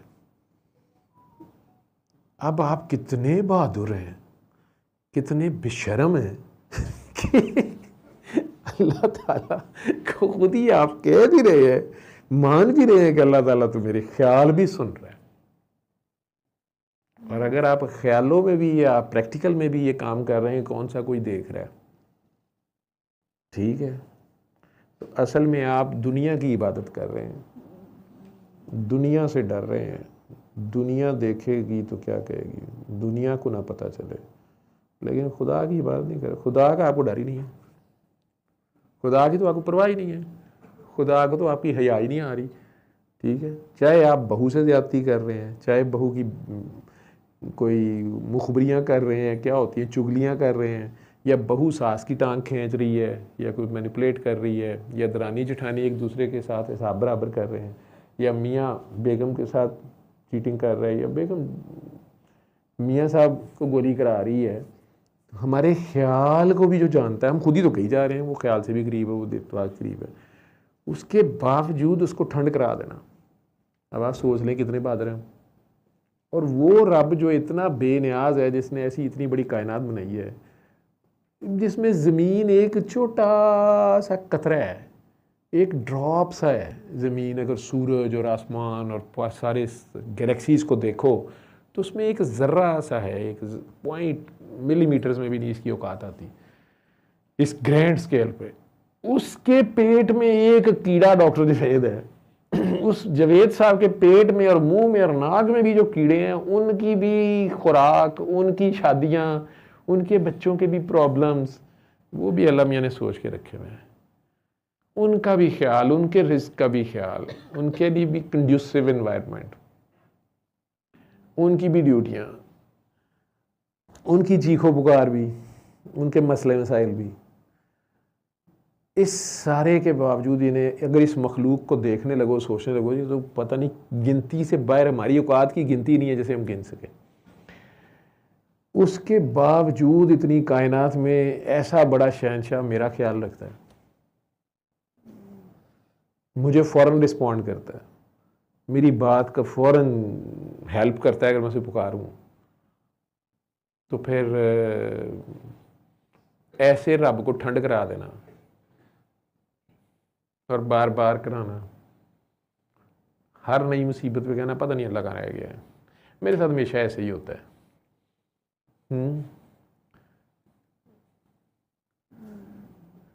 खुद ही सोचें कि ये किस लेवल की नाशुक्री भी है, किस लेवल की जसारत है। मतलब एक होते हैं ज़ात दी कोड़ किरली शतीराना जप्फे, ये तो शतीर तो है ही नहीं है, और कोड़ किरली तो बहुत बड़ी चीज़ होती है। तो कायनात की स्केल पे तो हम बहुत ही एक जस्ट लाइक अ, मतलब जैसे माइक्रोस्कोप में हम जर्म्स देखते हैं ना, बैक्टीरिया को, वायरसेस, इस तरह अब अगर किसी भी प्लेनेट से कोई हमें देख रहा है तो हम उसके लिए जर्म से ज़्यादा औकात नहीं है हमारी। जरासीम, बैक्टीरिया वो नज़र भी नहीं आ रहे, उसके बावजूद वो रब, क्या उसकी शान है। अब आप उसके साथ कितने ऑनेस्ट हैं, इससे आप अंदाज़ा लगा रहे हैं कि आप कितने मुनाफिक हैं, या मोमिन हैं या फासिक है या फाजिर है। दूसरों को क्या इल्ज़ाम देना कौन कैसा है कौन कैसा नहीं, अपने आप को देखे बंदा। ठीक है, तो मुझे तो लगता है मैं ही मुनाफिक हूँ। ठीक, बाकी अगर हम उसके ऊपर वाकई मान ले आएँ और उस पर तहैया कर लें, उस पर छोड़ दें, मुश्किल से मुश्किल सिचुएशन में भी, ठीक है, वसीले भी फिर वो पैदा कर देता है, लेकिन वो मुसब्बिबुल अस्बाब जो है वो, उसके लिए ये वसीला कोई मसला नहीं है। वो कह रहे हैं मैं कौन, हम ये कह रहे हैं, हम पढ़ते भी हैं कुरान में, वो कह रहा है कि यार मैं बस मैं कहता हूँ हो जाता है, मैं सोचता हूँ हो जाता है। हमें पता है लेकिन उसके बावजूद छोटी मोटी प्रॉब्लम आती है तो हम सोच सोच के डिप्रेशन और साइकेट्रिस्ट और पता नहीं ट्रंकलाइजर्स पे पहुंचे होते हैं। कैसे होगा लेकिन डॉक्टर साहब, कैसे होगा? अल्लाह तो है, लेकिन ये जो अल्लाह में तो है लेकिन है ना, ये उसकी शान में गुस्ताखी है बहुत बड़ी, उसके मानने में बहुत बड़ा मसला है। मुर्शद ठीक हुई तबीयत जी और ख़राब हुई? हो रही है ना? अच्छा जी। हमें क्यों नहीं यकीन आता? हमें इसलिए यकीन नहीं आता कि हमें जो सामने फौरी मसले नज़र आ रहे होते हैं वो ज़्यादा बड़े बड़े लगते हैं। अपने मसले, अपनी अकल, एक कुएं का मेंढक है ना, उसको अपने कुएं के हिसाब से लगता होएगा अल्लाह, लेकिन ये तो मसला बहुत बड़ा है ठीक है, वो अपने कुएं का मेंढक होता है ना, क्योंकि हम कॉज एंड इफेक्ट के मुताबिक ज़िंदगी गुजार रहे होते हैं। साइकिल तो रिपीट होता जाता है। मतलब आप अल्लाह को मतलब आप जिस मसले से निकल जाते हैं फिर आप वक्ती शायद थैंकफुल भी हो जाते हैं या आप रियलाइज़ करते हैं कि नहीं अल्लाह ही नहीं निकाला है, लेकिन अगली सिचुएशन में आप फिर वही कर रहे होते हैं। तो ये कैसे रुकेगा साइकिल? हम कमज़ोर हैं ना, लेकिन जूं हम शर्मिंदा होते हैं। सर ये इतना पेनफुल है कि हाँ पेनफुल है ना, और उस पर शर्म आती है, ये आपके ज़िंदा होने की अलामत है। फिर आप ज़िंदा हैं, अभी मरी नहीं है, आपका दिल अभी मरा नहीं है, ठीक है। सैयदज़ादी तो हो लेकिन ज़िंदा हो माशाल्लाह। इतनी सी उम्र में ही अगर ये आपकी सोच है, और वो भी कनेड कॉलेज की माशाल्लाह, एमफिल कर रही हो कि पीएचडी कर रही हो? एमफिल की स्टूडेंट, तो अच्छी बात है। ये तो अल्लाह ने ये सोच, ये ख्याल अगर अभी अंदर रखा है, शर्म आती है अभी अल्लाह मियाँ से, ये अल्लाह मियाँ को बड़ी प्यारी लगती है।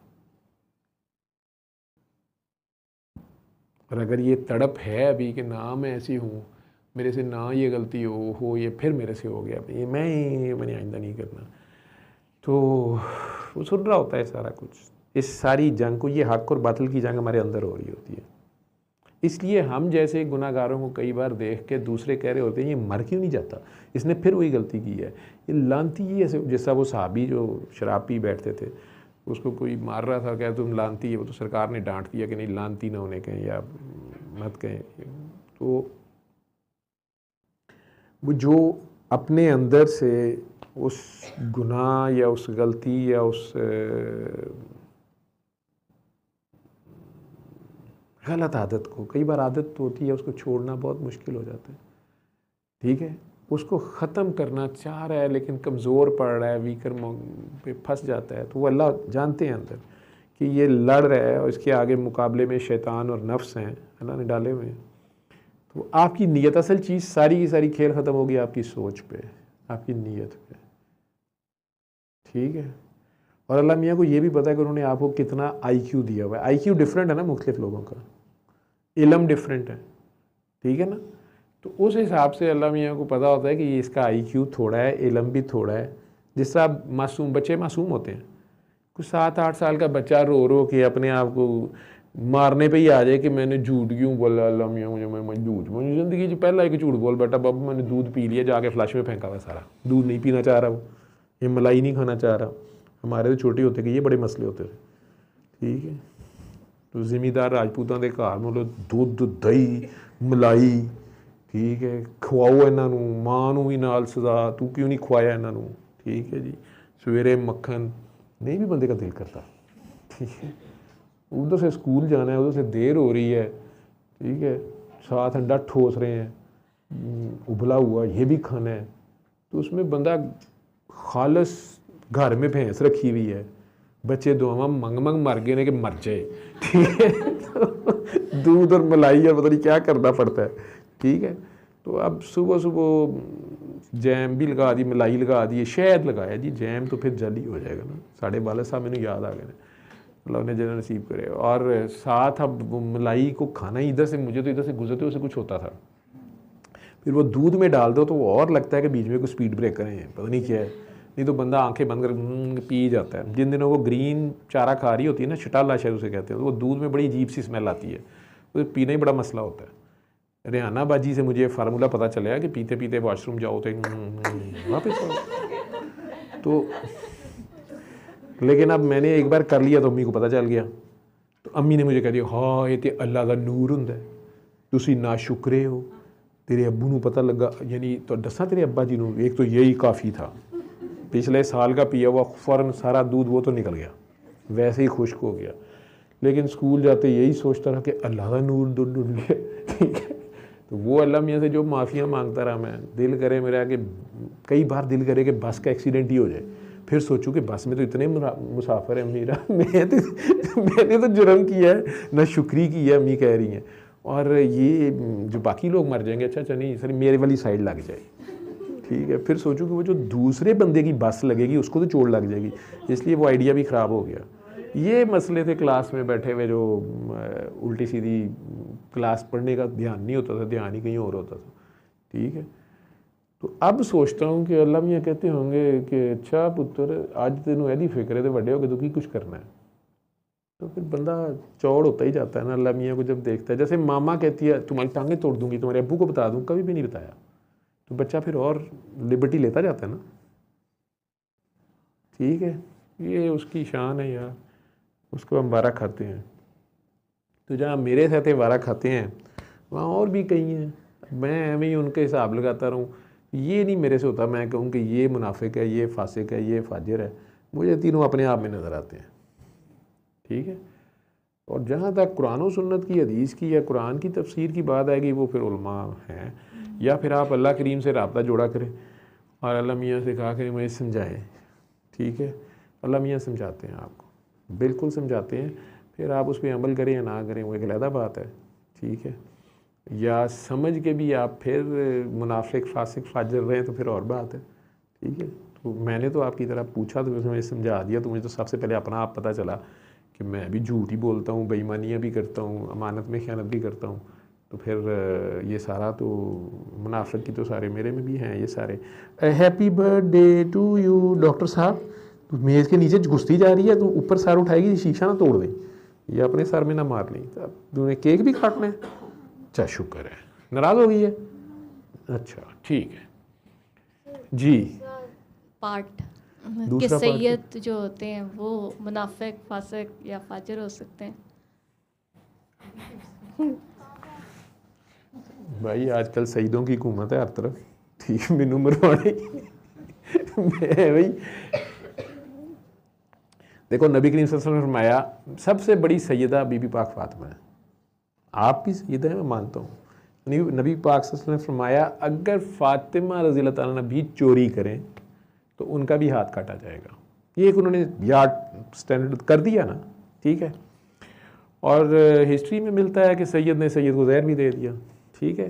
तो अल्लाह ने कुरान में भी कह दिया, हज़रत जो सैयदों के बड़े सैयद हैं, नबी करीम सल्लल्लाहु अलैहि वसल्लम बड़े फ़ख्र से कहते थे कि मैं आले इब्राहीम में से हूँ। तो सैयदना इब्राहीम अलैहिस्सलाम ने अल्लाह से कहा कि या अल्लाह मेरी औलाद भी, अल्लाह ने कहा कि तुम दुनिया के इमाम होंगे, कहा मेरी औलाद में से भी इमामत रहे, ठीक है। तो अल्लाह ने आगे से फट कहा हाँ लेकिन वो जो तेरे रास्ते पे रहेंगे, तो वो सैयद, तो सैयद सरदार को कहते हैं ना, लीडर्स, ठीक है, लीड करने वाले। अब अगर वो सैयदना इब्राहीम के रास्ते पे हैं, बुत शिकन है, बुत फरोश नहीं है, बुत गर नहीं है, नहीं तो उन्हीं का वालिद ही है ना, कुरान में उसे अब्बा लिखा गया है जो है आज़र, ठीक है, वो बुत बना रहा है, बुतों की सफाई ना होने पे उनकी वालदा को तकलीफ दे रहा है, और उन्होंने स्टैंड ले लिया वहाँ पे, ठीक है। और तौहीद की ऐसी ज़बरदस्त किस्म की उन्होंने जंग लड़ी है। तो अब वो इब्राहीम अलैहिस्सलाम को भी, लेकिन स्टिल अल्लाह ताला सारी कुर्बानियों के बावजूद कह रहा है कि वो जो तेरे रास्ते पे होंगे, जो तेरे मिशन पे होंगे, वही तेरी औलाद है, वो तेरी आल है, ठीक है। तो उनको सरदारियाँ मिलेंगी, या उन्हें सियादत मिलेगी, या वो सैयद हैं या वो इमाम हैं। तो जो उस रास्ते को छोड़ देंगे, अब सैयद चोरी तो नहीं कर सकता ना, ठीक है। तो अगर वो चोरी करेगा तो फिर उसका हाथ काटा जाएगा, ठीक। और अगर फैसला भी एक दूसरे सैयद ने करना है, एक सैयद है जो चोरी करने वाला है, उसने अमानत में ख़यानत कर दी है, उसने अपनी ड्यूटी से एग्जैजरेट कर ली है, या उसने अपनी जो भी उसकी ड्यूटी है उसे परफॉर्म नहीं किया, ठीक है, या मैनिपुलेशन कर दी है, ठीक। और दूसरा सैयद है, उसने अब हक का फ़ैसला करना है और वो कहता है नहीं इसने चोरी की है, इसका हाथ काट दे। तो एक हाथ कटवाने वाला है, एक का हाथ कटने वाला है, एक काटने वाला है। एक फैसला दे रहे हैं नहीं इसने चोरी की है, चाहे ये राजपूत है, चाहे ये अमीर है, चाहे ये गरीब है, या ये सैयद भी है, या मेरी बेटी भी है, तो चोर की सज़ा हाथ काटना, इसका हाथ काट दो। इसने कैसे अपने इख्तियारात से तजावज़ किया, या अपने इख्तियारात में मैनिपुलेशन की, या अपने हाथ को मिसयूज़ किया, ठीक है। तो ये सरकार का फ़ैसला है। अब आप सैयदज़ादी हैं, आप मुझे बताएं कि सैयद बेईमान चोर हो सकता है? तो वो उस दर्जे से गिर गया, जब उस दर्जे पे नहीं रहा, ठीक है, तो शजरे में या वो खून का कतरा तो उसमें आया, लेकिन उसने उसकी हुर्मत का ख्याल नहीं किया। हज़रत नूह अलैहिस्सलाम का बेटा उन्हीं का बेटा है, ठीक है, लेकिन नहीं उनके रास्ते पे, ठीक। वो सैयद जो सैयद का ही दुश्मन हो जाए, सैयदों में भी एक सैयद होता है वक्त का। ये सारे इमाम शहीद हुए हैं, उनमें कईयों को उनके अपने करीबी लोग भी उसमें शामिल हैं, उनको मैनिपुलेट करने। हिस्ट्री पढ़ोगे तो बड़ी शर्मनाक है। तो इसलिए अगर तो सैयद हो, कैरेक्टर का सैयद हो, तो फिर लाइकली नहीं है। जब अल्लाह जिसको इस तरह से आदत अगर वो शान दे रहा है तो फिर ऐसा होगा नहीं, ठीक है। लेकिन आप ये देख लें कि नबी करीम सल्लल्लाहु अलैहि वसल्लम की 23 साल की ट्रेनिंग है पूरी सब लोगों की, ठीक है, क्लियर कट मैसेज है, ठीक। लेकिन खिलाफत राशिदा मुश्किल से 30 साल चली है। 23 ईयर्स के अंदर अंदर हज़रत उस्मान गनी को मस्जिद के अंदर शहीद कर दिया सो कॉल्ड मुसलमानों ने, ठीक। और कर वो रहे हैं सारे आपस में। और फिर उसके बाद मज़ीद फितना बढ़ गया ना। वो फासिक हैं उनमें से जिन लोगों ने झूठ को प्रोपगेट किया, सच को छुपाया, मुस्लिम्स को, दो भाइयों को आपस में लड़ा दिया झूठ और सच करके, ठीक है। तो फिस्क किया ना उन्होंने, मुनाफिकत की, मुनाफिक बीच में शामिल हो गए थे ना, ठीक है। अब्दुल्ला बिन उबई जैसे थे, बाद में भी कई थे, ठीक है। तो वो हिस्ट्री फिर आप लोग फ़िरका वारियत उसमें चले जाओगे, लेकिन हिस्ट्री पढ़ोगे तो आपको क्लियर नज़र आ जाएगा ये क्या हो रहा है। अदरवाइज़ जिन्होंने करबला बर्पा की है वो बाद में भी 100 साल तक तो नहीं लोगों की हुक्मरानी रही है, तो वो पता नहीं क्या क्या हिस्ट्रियाँ लिखते रहे। फिर उससे बाद आगे चले जाओ, जो अब्बासी भी आए, हालांकि नबी करीम सल्लल्लाहु अलैहि वसल्लम के रिश्तेदार थे वो भी, चचा और वो सारे उनकी औलादें थी, उन्होंने भी यही कुछ किया उनके साथ। फिर फातिमीद जो आए उनमें से भी बीच में उन्होंने ज़्यादतियाँ की हैं। फिर बिल्कुल ही अल्लाह बाहर ले गया, टर्किश उस्मानी आ गए, ठीक है। उन्होंने हुक्मरानी की है 600-800 साल। उन लॉज को फॉलो किया, फ़ायदा हो गया। गोरा आज उन लॉज को फॉलो कर रहा है, उसे फ़ायदा है। लॉज को तो फॉलो कर रहा है ना वो, ठीक है। तो उन्हें दुनिया की इस वक्त तो हुक्मरानी तो मिली हुई है ना, दुनिया को तो लीड कर रहे हैं, अगले की नहीं कर रहे। आप लोग बता दो, अगर हम वाकई सहाबा कराम के लेवल के मुसलमान हैं, नबी करीम सल्लल्लाहु अलैहि वसल्लम ने जैसा उन्हें ट्रेन किया था या जैसा वो हमें चाहते थे, तो फिर हम क्यों नहीं लीड कर रहे दुनिया को? हम why we are beggars not choosers. हम क्यों उनके वेंटिलेटरों पे हैं? हमें अब ये भी भूल गया है कि ये जो सांस का वेंटिलेटर है, ये जो सांस चलता है, ठीक। आप में से कितने लोग हैं दमे वाले बेचारे को पूछो तो वो कहता है सांस लेना बहुत मुश्किल काम है, ठीक है।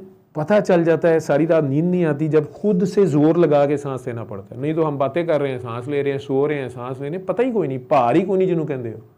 तो ये वेंटिलेटर, इसे कहते हैं वेंटिलेशन। गंदी हवा बाहर निकलना, अच्छी हवा अंदर जाना, ऑक्सीजन अंदर जाना, कार्बन डाइऑक्साइड बाहर निकलना, ये वेंटिलेटर अल्लाह का चल रहा है, ठीक है। हमारा हाल ये हो गया कि हम ये कहते हैं हम अमेरिका के वेंटिलेटर पे हैं, हमारे ऐसे लोग हैं ना, ठीक। या मुआशी वेंटिलेटर पे हैं, हमारा रिस्क उन्होंने नाल है, नाउज़ुबिल्लाह। रिस्क देने वाला कौन है? रब। ऐसे लोगों से बात करो तो कहता है चल रहे 1400 साल पुरानियां गल्लां कर रहा है, तेरा फ्राड पता है लगा है जनाब, वड्डा मजहब दा झोका पा के फलाना। So they will not come to the point. लेकिन किसी को कहने की बजाय हमने अपने अपने गिरबान पकड़ने हैं। एक है इनफरादी इस्लाम, अल्लाह के साथ आपका ताल्लुक ज़ाती हैसियत का, वो तो करें आप। और अगर आपने इज्तिमाई करना है तो सरकार द्वारा ने उसका एक फार्मूला बताया था कि अपना एक लीडर चुन लेना और फिर उसके पीछे डट जाना और उसमें ना खामियां देखना, अनटिल अनलेस कि वो कोई शिरक करे या अल्लाह रसूल के हुक्म से वाज़े रूगर्दानी कर दे, मतलब अल्लाह रसूल का एक वाज़े हुक्म है उसी को ब्रेक कर दे, अदरवाइज जस्ट फॉलो हिम। वो क्या चाले चल रहा है, वो क्या, अब हर बात को वो हुक्मरान जो होगा वो आके सारी अवाम मेरे जैसे सीधे गामे के साथ आके बेचारा हर बात डिस्कस करे तो वो इंटरनेशनल लेवल पे उसकी हर मूव को जज कर लिया जाएगा। दुनिया के साथ जब आपका पंगा है, नॉन मुस्लिम से पंगा है, या आप ईमान पे खड़े हैं और आपने ईमान की दौलत को स्प्रेड भी करना है और जो हमारे अपने पास अब नहीं है, ठीक है, तो उसमें वो जो लीडर होगा वो कई मूव्स चलेगा, वो मूव्स उसने सारों से तो नहीं डिस्कस करनी, तो कईयों को लगा एक ही कर रहे हैं जी, एक ही कर रहे हैं, एक ही हो गया जी, ठीक है, या तो यू टर्न ले गया जी, फलाना ले गया है, ये मसला है ना। नहीं, आप फिर बस उसके पीछे होंगे। अगर आपको ये पता चल गया कि यार ये नीयत का साफ आदमी है, ये अल्लाह पे ईमान रखने वाला, ये ला इलाहा इल्लल्लाह के ऊपर खड़ा है, या ये बेईमान नहीं है, ये झूठा नहीं है, ये अमानत में ख़यानत नहीं कर रहा, ठीक है, और अपना वादा जो भी है उसको पूरा करने की कोशिश कर रहा है, कोशिश ही कर सकता है ना एक बंदा जो भी है, या ये मेरा सगा है, ये वाकई मेरे लिए कर रहा है कुछ, एक बंदा मेरे लिए एफर्ट कर रहा है, मैं उसके साथ ही नहीं खड़ा। ये वही तरीका है ना कूफे वालों का या ताइफ वालों का कि नबी करीम सल्लल्लाहु अलैहि वसल्लम उनके भले के लिए जा रहे हैं वहाँ पे। तो ये दुनिया में, हिस्ट्री में ये बार बार रिपीट होता है, इंसानों में, ये सारों में ही होता है, जैसे आप कह रही हो ना, तो हर बच्चे का, हर इंसान का ये टेस्ट होता है। तो अभी तो छोटे हो, चल रहे हो, मुख्तलिफ तजर्बों से गुजर रहे हो और अल्लाह आपकी इस कश्मकश को देख रहा है, सारा रजिस्टर हो रहा है, आपकी बॉडी पे, आपके माइंड पे गुजर रहा है सारा, उसको जितना करीब समझते हो उतना वो आपके करीब रहेगा।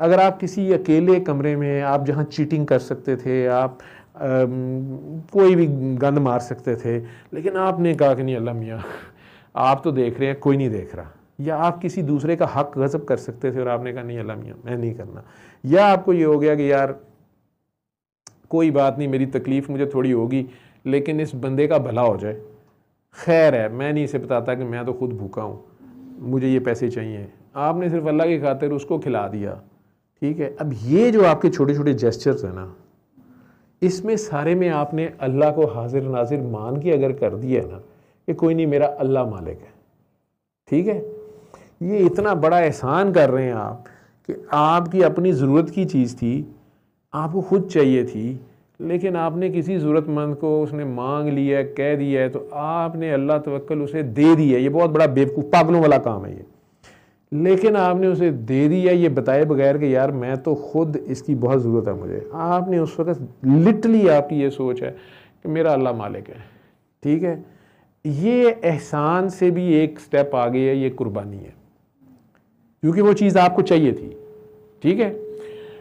अब इसका अजर अल्लाह ने देना है। एक बंदा कहता है मैं इन सब का भला कर दूँ, मेरी जान जाती है तो जाए, मैं इस बिजली की तार को पकड़ के खड़ा रहता हूँ ताकि ये नीचे पानी में ना गिरे, इस घर के इर्द गिर्द सारे पानी है तो सारे मर जाएंगे, मैं इस तार को लेके इस साइड पे, वो खुद मर जाता है। वो अल्लाह की खातिर अगर करता तो वो शहीद हो गया ना, ठीक है, लेकिन बाकियों की जान बचा गया, उसने अपनी जान की परवाह नहीं की, इस सोच के साथ कि बाकियों की बच जाए। या जहाद कर रहा है वो किसी जगह पे, बॉर्डर पे कर रहा है, कहीं भी कर रहा है, ठीक है, या उस मुल्क के लोगों के को इंसाफ दिलवाने के लिए वो अपने मुल्क से अपना रहाइश, आसाइश, अपने बच्चे सब कुछ छोड़ के वहाँ पहुँचा हुआ है। This is too much to do, इसका रिवार्ड वो देता है। और ये छोटे छोटे जेस्चर्स आप अपने माशरे में, अपने घर में कर सकते हैं, आपको बार बार मौके मिलते हैं। आप ये ना करें, किसी के लिए कुर्बानी ना दें, आप एहसान तो करें।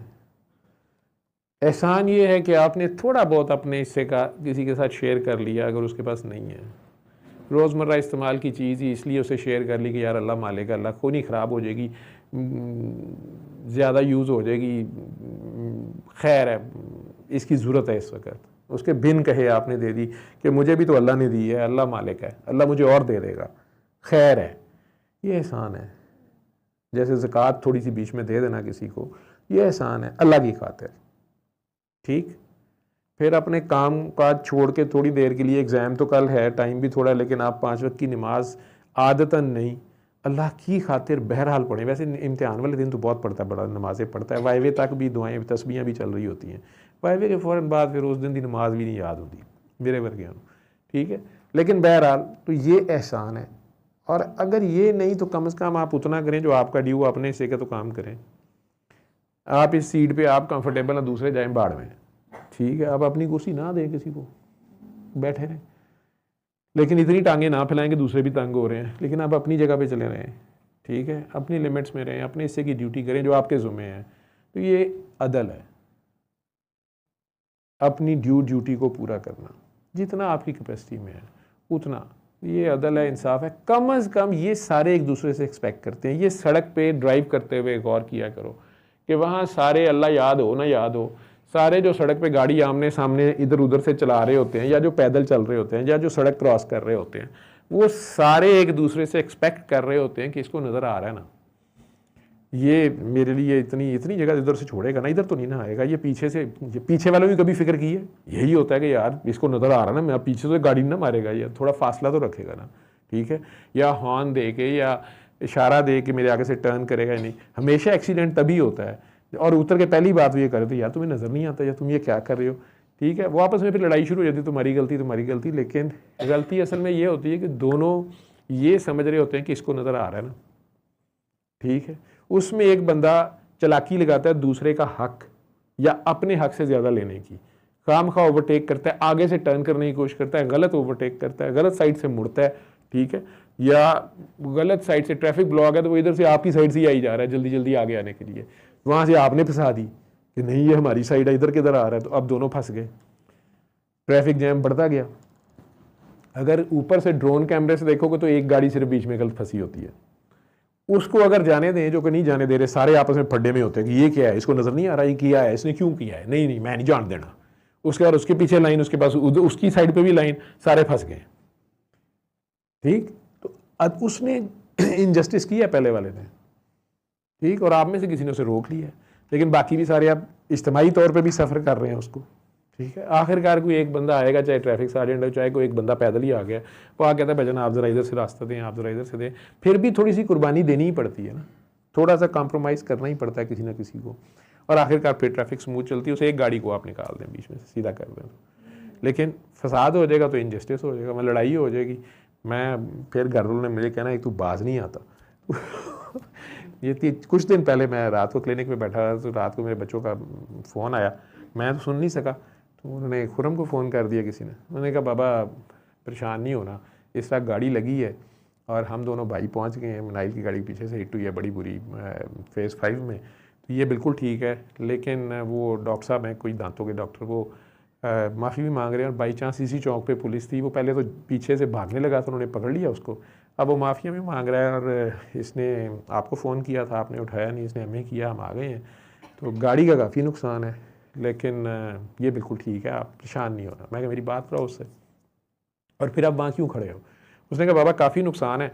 वो कह रहा मेरी थर्ड पार्टी इंश्योरेंस है तो मैं आपको करवा दूंगा। हम उसे कह रहे हैं कि तुम कोई गारंटी दो, पैसे तो रखवाओ, हमें क्या पता तुम्हारी इंश्योरेंस है नहीं है, कल नहीं नज़र आओगे। तो उसने कहा फिर मेरे अब्बू को आने दें। तो उसके अब्बू अब आ रहे हैं, उनका इंतज़ार हो रहा है, तो पुलिस वाले खड़े हैं और उन्होंने कह दिया, उन्होंने दोनों के ड्राइविंग लाइसेंस भी लिए हैं, उसके पास लाइसेंस भी नहीं है, इसका लाइसेंस है, उसका आईडी कार्ड है, वो रख लिया है। तो मैंने कहा मेरी उससे बात कराओ। नाइल से मैंने बात की, तो मनाइल ठीक थी, उसने कहा बस गर्दन में झटका लगा एकदम से, वो पीछे से आया, यहाँ पे स्पीड ब्रेकर है, वो फेज़ 5 की वो जो कॉफ़ी एंड टी शॉप वाला चौक है, वहाँ से वो पीछे से आ रही थी। तो इसने इधर को आना था मॉल टाउन की तरफ, तो ब्रेकर पे स्लो हुई। वो लड़का कहता है जी मैं इधर आया ही नहीं कभी, मुझे पता नहीं था कि इधर स्पीड ब्रेकर है, तो मुझे समझ नहीं आई कि इन्होंने अचानक गाड़ी स्लो की है, और दूसरा ये कि शायद वो फ़ोन पे था, तो उसे पता ही नहीं चला लम्हे को। उसने गाड़ी फुल फोर्स में वो गाड़ी के पीछे से डिगी पूरी अंदर, हालांकि दोनों होंडा थी लेकिन लग गई, और कहती कि बाबा गर्दन को झटका है लेकिन मैं ठीक हूँ। उसकी आवाज़ से मुझे अंदाज़ा हो रहा था। उतनी देर में अचानक शाउटिंग की आवाज़ आई, तो वो कहती कि बाबा ये लड़पने उसके अब्बू आए हैं, उन्होंने आते साथ कोई बात कर दी है, गाली निकाल दी है, तो अब नू आउट हो गया। मैं कहा नू कहाँ था वहाँ पे? वो तो हादी ने मुझे बताया। उसने कहा नहीं बाबा वो आराम से उस वक्त से बैठा हुआ था, अब वो आउट हो गया। तो वो पुलिस वाले पकड़े हैं, बाबा प्लीज़ आप इन्हें फ़ोन करें। मैं कहा मैं अब इन्हें बाबा आप आ जाएँ, अब उसका एक ही होता है बाबा आप आ जाएँ। मैं गाड़ी पकड़ी, वहाँ पहुँचा, क्लिनिक पर था। अब वहाँ पहुँचे तो वो गाड़ियाँ शाड़ियाँ खड़ी थी उनकी, पुलिस वाले भी, इनकी भी गाड़ियाँ हैं। मुझे पहले तो वो एक ने फटाफट आके, क्योंकि उसका ऑफिस कहीं नाइल के साथ ही था, उसने भाइयों को जब फ़ोन किया तो ऑफिस में भी फ़ोन कर दिया। वो करीब थे, वो जल्दी पहुंच गए, दोनों क्लास फेलो उसके। वो बच्चा एक था मोमिन, मुझे आके फट कहता है कि अंकल मैं मोमिन हूँ। मैं कहा अच्छा यार मुझे शौक था, तू तो मुनाफिक है। मैंने कहा शायद इसने एक्सीडेंट किया, अब ये फटाफट मेरे पास भाग आया कि अंकल मुझे सॉरी कर दें या ये वो। तो कहता है कि वी आर कोलीग्स, मैं नाइल का क्लास फेलो भी हूँ। मैं कहा अच्छा, तो कहता है अंकल वो ना हम उन्हें कह रहे हैं कि कम से कम ये कोई 2-2.5 लाख का नुकसान है। मैं कहा है? मैं गाड़ी देखी तो वाकई वो डिग्गी, लाइटें शाइटें पीछे से। तो मुझे कहते जी हम इन्हें कह रहे हैं कम से कम ये कोई 1 लाख रुपया तो दे ना, कुछ गारंटी मनी दे। तो वो उसके अब्बू ने आके अजीब सी बात करती है। बहरहाल वो बड़ी मुश्किल सेटल किया। तो मैंने कहा मैं आपको बता दूं कि मनाहिल कह रही थी कि बाबा को पहले बता दो, उन्होंने आते साथ कहना माफ़ करो तो काम खराब हो गया। अच्छा मैं अपनी गाड़ी तो कह दूँ ये तो मनाहिल की है भाई, ठीक है जो भी कह रहे हैं, लेकिन चलो मुझे पता चल गया। लेकिन उसके अब्बू से क्यों हो गया? अब्बू मैंने देखा वो होंडा की जो जीप क्या होती है वो, ये जो है आप जिस पे आती हैं फॉर्चूनर, वो शायद खड़ी थी एक, उसमें एक डिसेंट सी आंटी भी बैठी थी, एक अंकल जी थे, आंटी तो नहीं कहना चाहिए, मेरी एज की थी। तो वो परेशान सी देख रही थी मुझे भी। मैं खैर गाड़ी साइड पे, पुलिस वाले भी खड़े थे कुछ। तो मैं पहले बेटी को जाके देखा, वो ठीक थी। मैंने पूछा वो ड्राइवर कौन सा, लड़का कौन सा है? वो बेचारा खड़ा, उसने कहा अंकल मैं हूँ, डेंटिस्ट हूँ, मैं भी डॉक्टर हूँ। मैं कहा अच्छा यार आप ठीक हैं? उसने कहा जी मैं ठीक हूँ, मेरी गलती है uncle, I am sorry for that. वो ना अचानक पता नहीं चला, वो बहन ने ब्रेक लगा दी, वो ये ब्रेकर के ऊपर थी, बाय द टाइम मैं ब्रेक लगाने की कोशिश की लेकिन मैं हिट कर गया। अब वो बता रहा है मुझे, लेकिन अगर मेरे पास ना 50,000 है अकाउंट में, मैं वो ट्रांसफ़र कर देता हूँ। अब ये कह रहे हैं कि ये 2.5-3 लाख का नुकसान है। मैं कह रहा हूँ ये इंश्योरेंस वाले दे देंगे। मैं कहा यार पहले अल्लाह का शुक्र अदा करो, तुम भी बच गई हो, मेरी बेटी बच गई है। दूसरा ये है कि अब ये तो बच्चों को, मुझे तो पता नहीं है ये नुकसानात का, तो आपके अब्बू किधर है? तो वो खड़े थे बात चुप कर। मैं कहा जी अस्सलाम वालेकुम, मैं डॉक्टर जावेद। मैंने कहा मैं भी डॉक्टर हूँ फलां। मेरी अच्छी बात। तो मैंने कहा जी अल्लाह का शुक्र है आपका भी बच्चा बच गया, हमारा भी बच गया। तो क्या कहते हैं? अब पुलिस वाले ही खड़े हैं, कहते कुछ अपनी गड्डी लो, अपनी गड्डी लिए थे, जाओ। मैंने कहा नहीं, मैं ऐसे समझें, मैंने कहा मैं आपको ये कह रहा हूँ कि ये मेरा बेटा है और इसने आपकी बेटी की गाड़ी मार दी है, हमारे से गलती हो गई है, तो आप जैसे कहते हैं हम कर लेते हैं, आप ही फैसला कर दें। आपकी बेटी है, गाड़ी का नुकसान हो गया, तो आप फैसला कर दें। कहना फैसला करना है तो फिर तू कर ले जो करना है।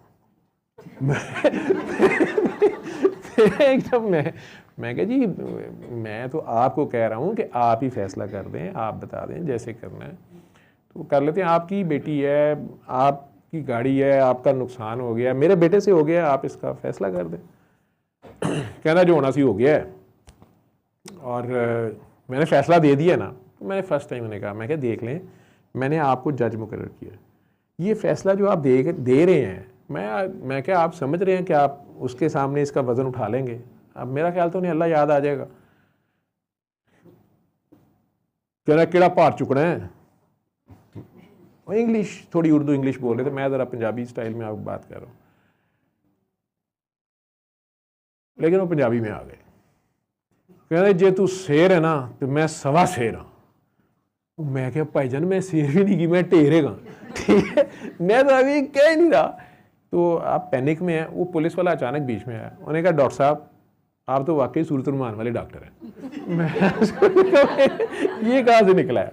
कह रहा सर अस्सलाम वालेकुम। ओ सर जी एक मिनट, चलो जी ए मुंडा भी फड़ो, ए गड्डियाँ भी फड़ो दोवें, ए थाने ते डॉक्टर साहब मुआयना भी कराना होएगा, बच्ची नूं सट्टां तो नहीं लगियां ते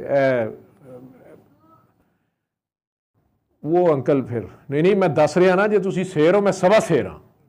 मैं क्या जी मैं आपको कह रहा हूँ कि मैं शेर ही नहीं हूँ, आप किस तरफ जा रहे हैं? मैं मतलब इसको सेटल कर लेते हैं। वो खुद ही कह रहा, बच्चा कह रहा है कि उसकी इंश्योरेंस है, थर्ड पार्टी इंश्योरेंस, वो करवा लेता है, ठीक है, कोई ज़रे ज़मानत आप दे दें, हमें क्या गारंटी है?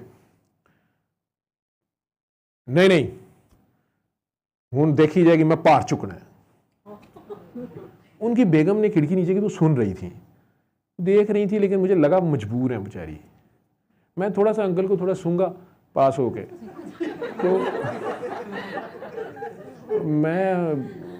मैंने कहा पुलिस वालों को कहा, मैं कहा यार मैं तो सर्विसेज हॉस्पिटल का प्रोफेसर हूँ, मेडिकल लीगल तो वही होना है, ठीक है, तो गाड़ियाँ आप ले जाएं और ये बच्चे को तो आपकी कस्टडी में है जिसने मारी है गाड़ी, मेरी बेटी भी है, इसका MRI मुझे गर्दन का करना पड़ेगा, कोई खुदा न खास्ता ग्रीवियस इंजरी तो नहीं है, और दूसरा इस काके का भी मुआयना तो करना पड़ेगा, यूरिन सैंपल तो लेना पड़ेगा कि कोई सूटा कोई, मुझे तो लगता है कोई देसी वार्ड का शार्ड का ना हो।